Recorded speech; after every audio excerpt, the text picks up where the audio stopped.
Christophe Colomb, l'erreur d'une vie. Je ne vais pas aujourd'hui vous raconter l'histoire de la découverte de l'Amérique, Palos de la Frontera, routiers et capitaines et tout le folklore. Non, je souhaite aborder la succession d'erreurs qu'a commis Christophe Colomb dans l'accomplissement de ses projets, ce qui ne l'a pas empêché d'aboutir aux résultats que l'on sait, mais que lui, ultime erreur, n'a jamais su. Pétri des récits des voyages de Marco Polo, et en particulier de sa description de Cipango, le Japon, convaincu aussi que la Terre était ronde, ce qu'à l'époque tout le monde avait fini par admettre, il organise le premier de ses voyages dans le but de rejoindre la partie la plus orientale des Indes, Cipango en l'occurrence, par l'ouest, et pourquoi pas, les terres du grand Gengis Khan, abondamment citées par Marco Polo. Mais il se trompe dans l'évaluation du diamètre de la Terre et conclut qu'entre le Portugal et le Japon, il n'y a qu'une toute petite mer intérieure. Conséquence, la traversée par les deux caravelles et la caraque amirale sera beaucoup plus longue que prévu et manquera de provoquer la mutinerie des marins. En arrivant, victime du biais de confirmation, il continue de se tromper. En entendant le nom de Cuba, qui se prononce Colba en indigène, il se conforte dans l'idée que ce ne peut être que Cipango.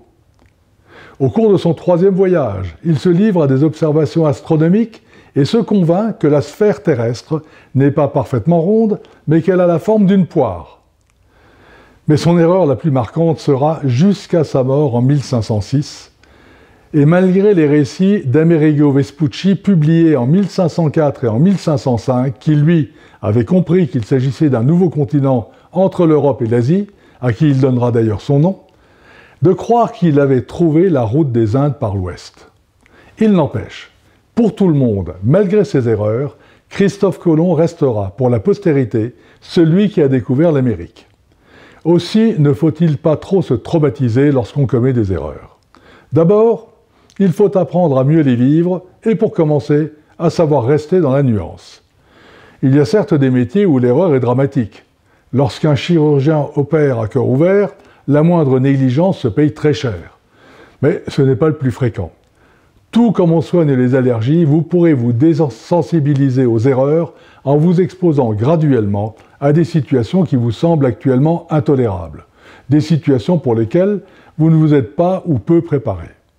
Pratiquer l'improvisation théâtrale ou le free writing, par exemple, peut vous aider à mieux tolérer votre imperfection et à vous relaxer dans des situations où le degré d'incertitude augmente. Des erreurs se produisent. Elles se produisent même souvent. Au lieu de s'en lamenter, acceptez l'idée qu'elles font partie de l'action quotidienne et considérez-les comme des leçons qui vous enrichissent d'expérience. Aucune erreur ne vous autorise à remettre en cause ce que vous êtes. Ce que vous avez fait, votre potentiel. Votre estime de vous est l'ingrédient qui vous donnera confiance pour repartir du bon pied. La perfection n'est pas de ce monde, et les erreurs sont la contrepartie de l'action.